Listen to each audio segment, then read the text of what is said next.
¿Qué tal, amigos? Bienvenidos a una nueva entrega de Buenas Razones para Conversar. Soy Mónica Maruri y hoy los invito a escuchar a Germán Ruiz. Él es el coordinador ejecutivo del Espacio Común de Educación Superior de la UDUAL de México. Con Germán hoy vamos a hablar sobre medios públicos, vamos a hablar sobre la formación de comunicadores. Él nos hablará del valor de transformar la comunicación digital y también nos dirá que los medios públicos construyen valor ciudadano. No les digo más, recibamos a Germán. Buenas razones para conversar. Bienvenidos. Germán Ruiz, bienvenido a Buenas Razones para Conversar. Te sigo en redes y sigo el furor con el que trabajas, mueves contactos, mueves voluntades y unes buenas voluntades en diferentes lugares, siempre en pro de la televisión educativa. Primero te voy a preguntar de manera personal, ¿por qué crees que elegiste a la televisión educativa como tu punto de interés? ¿Qué encontraste en esta área de trabajo? Gracias, Mónica. Es un gusto estar acompañando a toda tu audiencia en este programa y conversar sobre todo yo creo que es un tema que a muchos nos apasiona. Primero, que es el tema educativo. El tema educativo sabemos que tiene un enorme valor de intervención social, enorme valor de transformación de nuestras propias realidades en América Latina y en particular en los países que nos toca colaborar. Creo que la educación y los componentes tecnológicos tienen el gran reto de incorporarse a la transformación verdadera de la educación y sobre todo cuando estamos ahorita en un contexto de una transformación digital de la sociedad. Hace años que hemos cuestionado este tránsito entre lo análogo a lo digital y que ahora con el internet y que ahora con la pandemia se potencializó sobre todo el uso de los medios electrónicos, el uso de los medios digitales. Como sabes, hemos colaborado desde México en la televisión educativa que ya lleva 60 años de tradición, pero además también hemos colaborado en el ámbito internacional en muchos proyectos que nos permite justamente eso, hacer alianzas en beneficio de compartir experiencias, compartir contenidos, compartir lo más valioso que es el cómo hacer que la educación llegue a lugares apartados, el transformar vidas y principalmente utilizando estos medios tecnológicos. Mira que parece que hubieras leído mi cuaderno, porque te iba a hablar sobre la televisión educativa mexicana, que es ejemplo para toda Latinoamérica. Todos creo que la hemos estudiado en algún momento, sobre todo por su rol de servicio para las metas de integrar a la población a cumplir años de educación escolar, secundaria y realmente recibir la educación que es un derecho. Esa televisión educativa que tenía México en los años 60 o 70 respondía a una realidad y trataba de hacer un paralelo con con Ecuador y preguntarte si se da un cambio por las necesidades de la población. En Ecuador, en los años 60, 70, la población en promedio cumplía 4 años de escolaridad. En el 2020, 2/3 partes ya cumplen el bachillerato. De manera que las necesidades de una televisión educativa han cambiado en qué le ofrece a una sociedad. ¿Se dieron esos cambios en México? ¿De qué manera se dieron? ¿Y cómo se transformó a lo largo de esta larguísima historia la televisión educativa mexicana? Claro que sí, Mónica. Mira, pues como sabes, en México tenemos una particularidad. El sistema educativo es enorme. Si sumamos desde básico a nivel superior, son cerca de 32 millones de personas, entre alumnos, profesores, personal administrativo. Estamos hablando que tenemos una sociedad muy grande y un sistema educativo con muchas características. Cuando hablamos entonces de estas características, debemos precisar que en algún momento de la conformación de las telecomunicaciones en México y de la educación, potencializó la idea de alfabetizar justamente utilizando la televisión a partir de comunidades alejadas. En México también tenemos esta gran complejidad, es decir, tenemos municipios tan desarrollados como si estuviéramos en un país de primer mundo y tenemos municipios tan pobres como si estuviéramos en una localidad de África. Estos grandes contrastes visualizaron a las autoridades educativas y de telecomunicaciones para emprender justamente un proyecto basado en tecnología satelital, que es como nace la telesecundaria a partir del uso de potencializar a la televisión. Se hizo un gran proyecto de inversión tecnológica, equipar a más de 36,000 puntos que conllevó la red red EduSat para que contaran con una antena, una televisión, y se trabajó en la incorporación para que fuera parte del sistema educativo, es decir, la telesecundaria como tal forma parte del sistema educativo. Actualmente hay, como te comentaba, registros de 36,000 puntos de la televisión educativa. Tenemos cerca de 1.2 millones de alumnos que están justamente en este sistema educativo. También tenemos la secundaria para adultos. A lo largo de la historia, evidentemente, sabemos que la tecnología tiende a ser obsoleta, ¿no? Se pierde el valor real de la obsolescencia en la inversión tecnológica y las realidades cambian justamente con estos nuevos contextos. Hubo proyectos, hubo gobiernos en los que invirtieron tecnológicamente para dotar justamente a las telesecundarias, mantenerlos, y ahora, bueno, pues con el uso de Internet, lo que se está buscando, evidentemente, es hacer esta convergencia de medios. ¿Cómo hacemos para que el Internet se incorpore a la telesecundaria? Ahora, estudios recientes, pues pocos chicos ya ven la televisión satelital. Ahora están buscando que sea el Internet el medio para poder llevar estos contenidos educativos. Si bien un gran valor de la telesecundaria es que tiene un modelo de producción muy sistematizado. No solamente son los programas, hay unos cuadernillos, hay un guionismo educativo que básicamente tienen un vínculo muy fortalecido con el Ministerio de Educación. La televisión educativa, de hecho, pertenece al Ministerio de Educación. Entonces, esto le da un gran valor porque televisión educativa tiene toda esta experiencia de productores, de personal que trabaja en la televisión y que hacen realidad justamente los programas de telesecundaria. El gran reto es nuevamente repensar a la telesecundaria en estos contextos, porque además la pandemia, como sabemos, nos sacudió enormemente, ¿no? Cuando vemos que no tenemos la conectividad, que no tenemos la posibilidad. En México sí hubo algunos esfuerzos, Aprende en Casa y gran parte de los países hicieron radio, televisión, plataformas digitales, pero realmente el incorporarlos y el modernizarlos es uno de los grandes retos que tenemos, no solo en México, yo creo que en América Latina. El camino de México, ¿de qué manera los otros países lo podemos aprovechar según tú? Es decir, ustedes son los que más han recorrido y los que más pusieron la televisión al servicio de las necesidades de educación de la población y han visto un cambio y lo tienen que enfrentar. ¿Cómo podemos nosotros, los que estamos en otros países de Latinoamérica, aprovechar su recorrido? Uno de los ejes estratégicos que hemos compartido con América Latina creo que tiene que ver con la formación. Entonces yo creo que lo que podemos aportar, porque en algún momento de la historia de la televisión educativa se buscó, de hecho, con un programa de cooperación, exportar los contenidos a Centroamérica. Fue Honduras, me parece, estuvo también El Salvador, hubo toda una tradición, hubo recursos, de hecho, fuertes, pero cada televisión educativa adaptaba los contextos. Entonces yo creo que uno de los grandes ejes fundamentales es que podamos compartir en la formación, en los expertos, los nuevos contenidos educativos digitales, la nueva forma de hacer televisión educativa. Honduras, por ejemplo, ha hecho un gran papel con la radio. Nicaragua también está haciendo una convergencia de medios. Yo creo que ahí el gran valor que tenemos como medios públicos es realmente formarnos justamente en esta lógica de expertos, de intercambios, pero tener la base para que cada uno de los profesionales, tanto en expertos curriculares, los expertos en contenido, la adaptabilidad justamente tecnológica, nos permite aprovechar al máximo las grandes metodologías. Hemos visto que, por ejemplo, la televisión privada, ¿no? Y sobre todo las grandes plataformas,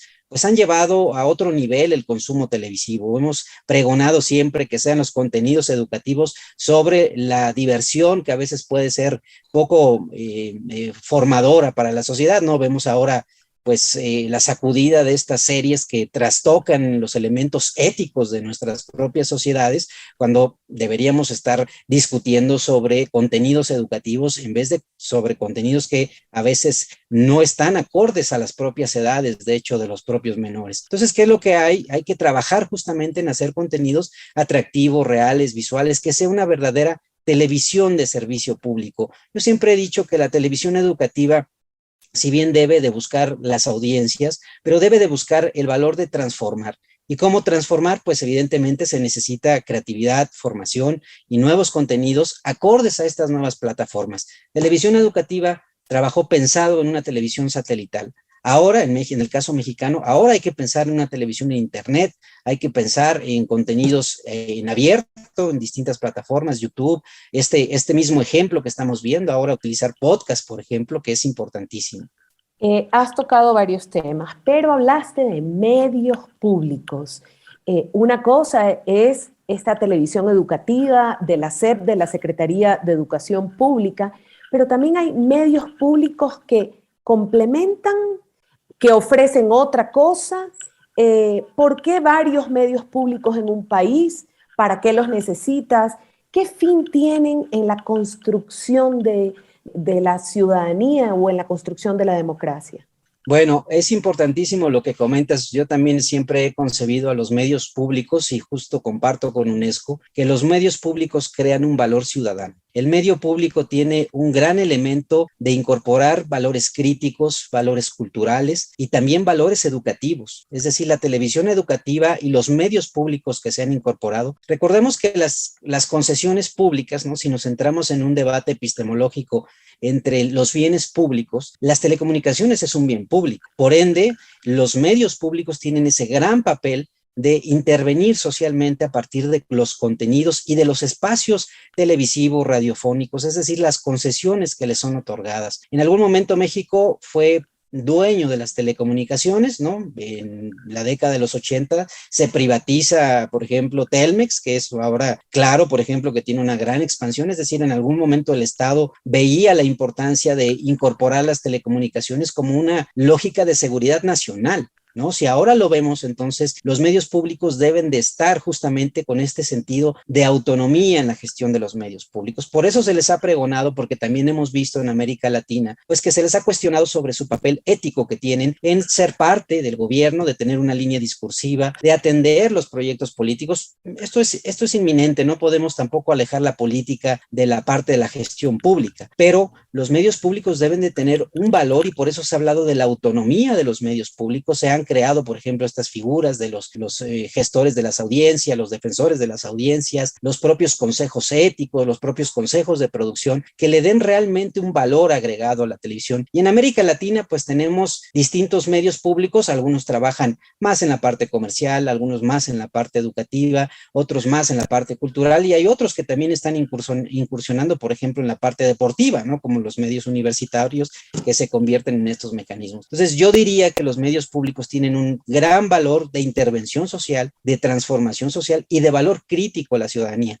Indiscutiblemente creo que los medios públicos pueden incorporarse a los sistemas educativos en menor o mayor medida que lo permitan y que tengamos elementos realmente. La gran diferencia entre la televisión educativa y la televisión cultural o la televisión de medios públicos es que la televisión educativa nos va a permitir acreditarnos en algún momento formal del sistema educativo, es decir, desde el nivel básico hasta el nivel superior, ¿no? Ahora vemos esta gran revolución, por ejemplo, con los MOOCs, ¿no? Esta plataforma de cursos masivos abiertos que utilizan a la televisión o a estas cápsulas de los profesores como un componente fundamental para la didáctica de estos cursos. Entonces, hay que estar muy claros que la televisión educativa tiene esos grandes componentes y los medios públicos están en esto. Ahí es donde pues hay que trabajar porque los medios públicos tengan presupuestos, tengan personal técnico capacitado, porque por el otro lado vemos a estas grandes empresas que pues evidentemente ellos están buscando el rating y hay muchísimos millones. Netflix, por ejemplo, tiene pues oficinas prácticamente en toda América Latina. Usted escucha Buenas Razones para Conversar junto a Mónica Maruri. Esperamos que este tema le dé buenas razones para pensar diferente. Recuerda que llevamos años amenazando la muerte de la radio y la muerte de la tele y no terminan de morir ninguna. Es más, volvemos a fortalecer proyectos de radio, sobre todo para educación rural. Inclusive el podcast es una forma de hacer radio, solo que por medios digitales. Cuéntame un poco por qué volvemos y seguimos dando importancia a la radio y por qué debemos seguir utilizándolo como medio en nuestra región. Pues básicamente creo que estamos hablando de coberturas y de una falta de no aprovecharlo justamente en América Latina. En el caso mexicano, la radio y la televisión tienen un alto nivel de penetración de audiencia. ¿Qué es lo que necesitamos replantear? Pues que evidentemente en algunos lugares la conectividad tiene características propias. No podrá llegar el Internet. Además sabemos que el Internet es un tema de proveedores. El Internet es es costoso. Cuando hablamos de Internet satelital y de buscar estas alternativas para llevar el Internet satelital, es sumamente costoso. Pero sí podemos llevar radio, podemos hacer proyectos que tengan esta posibilidad de que la radio y la televisión, ahora, como dices, ya no en estos formatos que anteriormente utilizábamos. Ahora hay, por ejemplo, televisores que ya traen los contenidos precargados. Y es decir, ya no hagamos televisión, sino más bien hagamos contenidos para distintas pantallas. Es decir, ahora puede ser el Internet y la radio igual puede tener un nivel de penetración muy importante. Has mencionado también la televisión privada y has mencionado a esta, de alguna manera, a esta televisión privada que cuestionamos por su ética, entendiendo como televisión privada desde estas plataformas que revisamos online y que son pagadas, pero también las televisiones privadas y las grandes empresas de comunicación privadas de los países de la región. ¿Tiene necesariamente que haber esta dicotomía? Televisión privada hace lo que quiere, es comercial, libertad total, versus televisión pública contribuye con la construcción de ciudadanía, con el diálogo, con la convivencia y la promoción de la convivencia pacífica. Cuéntame un poco. Bueno, en el caso mexicano ha habido una formación estrecha justamente entre la televisión pública y la televisión privada. Ahora contamos con un sistema público de radiodifusión del Estado mexicano que buscó justamente tener las mejores experiencias, como el caso de la BBC, o no solamente en el caso mexicano está televisión educativa, está todo un sistema público de radiodifusión del Estado mexicano, está el canal del Congreso, está el canal 11, se buscó una suma justamente de alianzas para poder primeramente tenerlos en un marco regulatorio, que era importante. En América Latina también los marcos regulatorios de repente no favorecieron justamente a la televisión pública. En México ya contamos con este sistema público de radiodifusión del Estado mexicano para el fortalecimiento de audiencias, buscar alianzas públicas, buscar alianzas en contenidos, porque además pues, los recursos son escasos en la televisión pública. Se habla a veces de una televisión de poca calidad por el tema de las inversiones, por el tema del propio espectro televisivo. Y en el caso mexicano, en algún momento la telesecundaria se llegó a pasar justamente por la televisión privada para poder llegar a estos lugares apartados. Si le buscamos más a detalle en la normatividad, hay elementos que le rigen a la televisión pública para que también difunda contenidos educativos. Es decir, tenemos que buscar una alianza entre lo público y lo privado y que efectivamente el espectro, y nuevamente reitero, las telecomunicaciones, si bien es un fin público y más ahora que se están convirtiendo importantísimo, entonces los elementos privados pues justamente necesitan ser regulados, necesita tener esta incorporación. Los medios públicos no pueden solos y evidentemente la televisión comercial estará buscando fines para poder alcanzar sus objetivos, pero tampoco debe de transgredir a la ética pública, tampoco debe de transgredir justamente al sentido de construcción ciudadanía. Ahí sí hacemos una analogía, por ejemplo, Facebook, ¿no? Ahora vive justamente con esta gran dicotomía, ya tiene un gran nivel de información, un gran nivel de emporio de todas las telecomunicaciones digitales. ¿Quién regula ahora Facebook, no? Es ahora ya un elemento que se está hablando de seguridad nacional, que entonces tenemos que hacer estas alianzas públicas y privadas, más cuando vemos justamente estos equilibrios. Ahora en Aprende en Casa, lo vimos, la televisión educativa no tenía el alcance que buscaba para poder llevar los programas desde el nivel básico hasta el nivel superior, todas las localidades. ¿Qué se hizo? Se hizo una gran alianza de medios públicos y privados, es decir, se sumó Televisa, Multimedios, todas las concesionarias nacionales y además las concesionarias locales para poder embeber estas señales y llevarlas a todos los lugares apartados del rincón. Esto es un gran ejemplo que deberíamos aprender. Yo creo que si cada uno de los países que lo vimos, y fue posible, ¿por qué en esta circunstancia fue posible? Porque había voluntad política y había una necesidad clara. Ahora, la educación seguirá siendo una necesidad para América Latina y todo el mundo, y más ahora que tenemos que reforzar estos sistemas. Entonces, yo creo que es importantísimo replantear entonces cómo se vincula la televisión pública con la televisión privada. Hay espacios disponibles, es más, en el simple espectro de televisión, recordemos que la televisión digital permite llevar un canal adicional, ¿no? En esta gran plataforma, en esta gran carretera de información, hay espacios de radiodifusión donde podría caber justamente la televisión educativa. Nosotros como IPANC, en acuerdo de socios con UNESCO, estamos llevando adelante un proyecto que se llama La educación es el camino, y definitivamente ese es el camino. Me voy a algo que yo también he estado en la docencia y en cargos administrativos, universitarios, y las universidades tienen que preguntarse qué profesionales entrego, de qué manera como universidad aporto a todo lo que has venido diciendo, Germán, que es importante que la universidad, que forma comunicadores, que forma productores audiovisuales, que forma profesionales, ¿qué debe tener en mente? ¿Cuál debe ser su foco principal? ¿Cómo deben cambiar esta formación de profesionales de la comunicación hacia qué énfasis? En general, la universidad está también en un aspecto de replanteamiento del papel social de la universidad frente a estas demandas que tenemos del mercado laboral. Recordemos que la universidad tiene 100 años de su construcción, más de 100 años de la propia construcción. Justo ahora UNESCO realizará el próximo año en Barcelona, España, la Conferencia Mundial de Educación Superior, donde las rectoras, los rectores van a replantear el papel trascendental de la educación frente a nuevos contextos que tienen que ver en los aspectos de la empleabilidad y de lo que estamos haciendo con los jóvenes, y que finalmente es un tema que se le ha cuestionado muchísimo a las universidades, principalmente también a las universidades públicas, porque recordemos también que hay universidades públicas y privadas. En este ámbito, entonces, el replanteamiento es que las universidades necesitan repensar justamente el papel social por el cual están construidas. Las universidades tenían dos componentes importantes, o han tenido dos componentes: ciencia y conciencia para el desarrollo. Es decir, tenemos que formar universitarios, porque vemos por otra parte un sector económico muy perverso, sobre todo con esta tercera revolución industrial, que está buscando que sean certificados o que sean certificaciones que los chicos estén buscando. Es decir, la universidad tiene que buscar el fortalecimiento de todos los componentes holísticos de la educación, una educación humana, una educación también técnica, pero una educación que esté pensada justamente hacia los profesionales. En el ámbito de la comunicación, pues hemos visto esta gran posibilidad que tienen ahora, y es más, si vemos, por ejemplo, ahora en LinkedIn, las principales profesiones demandadas del mercado laboral, de las 20 que podríamos hablar que están en estas primeras listas, gran parte de ellos tiene que ver con el Internet, es decir, diseño de software, arquitectura de software, bases de datos, Python, en fin, ahí están estas profesiones digitales en un nuevo entorno, y la comunicación juega un papel importante.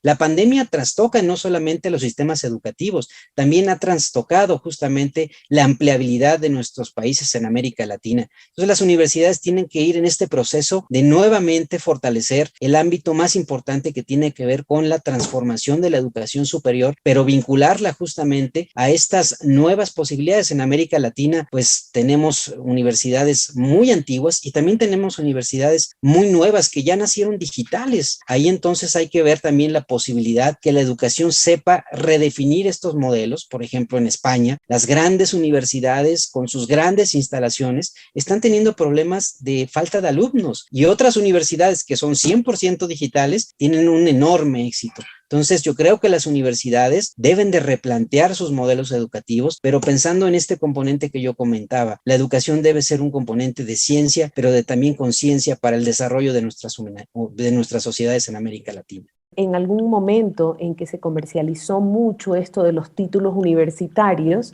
se perdió esa ciencia y se perdió esa conciencia. Y estaba pensando en estos tiempos de redes sociales, de mentiras o de manipulación en medios digitales, de la tremenda infodemia que se produce debido a información de poca calidad, no verificada, no contrastada y a veces impulsada desde los medios de comunicación grandes. Qué importante que es esta formación de pensamiento crítico de todo profesional. Llama mucho la atención profesionales respetables reproduciendo información falsa, no verificada, o esta polarización que se produce desde el norte hasta el sur, una polaridad: solo quiero escuchar lo que está de acuerdo conmigo, con lo que yo pienso, con las verdades que ya creo. Y ahí está el rol de la universidad en estos profesionales que forman con un pensamiento crítico y con un manejo de la información profesional, es decir, pero desde dónde la universidad puede cambiar y generar estos nuevos profesionales. Ahora vivimos un debate, por ejemplo, en el caso mexicano, ¿no?, de saber justamente cuál es el verdadero papel social de las universidades, ¿no?, criticando y polarizando el discurso desde la parte política, desde la parte académica, estos líderes de opinión, o estos, y si le sumamos, por ejemplo, un tema que también ha trastocado muchísimo la opinión pública, estos influencers, ¿no? Estas personas que tienen un gran número de seguidores y que a veces obedecen pues a lógicas que están más abocadas hacia buscar la nota, buscar lo que sea viral. Yo creo que las universidades, las carreras, las escuelas de comunicación, en el caso mexicano ha habido proyectos muy interesantes que tienen que ver con estas validaciones de la propia información, es decir, que la gente sepa discernir entre una información real, entre una información fidedigna, es más, entre los propios grupos de WhatsApp. ¿Qué compartimos? Primero tengamos esta conciencia crítica de saber que primero hay que leer, ¿no? Porque también ya uno no lee, sino lo que busca es simplemente ve la nota, no ve la fuente, no corrobora la información, como has dicho, es una infodemia. La propia OMS ahora con la pandemia, lo primero que hizo fue hacer un llamado a la sociedad para que no tuviéramos una infodemia ante esta crisis social. Entonces yo creo que hay que justamente darle en este componente del brazo operativo que la gente tenga un valor crítico con las redes sociales. Las redes sociales también han tenido un nivel de penetración absoluto y total. Facebook, Twitter, ahora TikTok, que ha crecido de una manera impresionante. Y lo que hemos velado desde los medios públicos, que yo creo que también compartimos contigo a lo largo de toda tu carrera profesional, es darle este contenido ético a los medios de comunicación. Independientemente del que hablemos, redes sociales, televisión, radio, los medios públicos deben de tener un contenido ético. Es decir,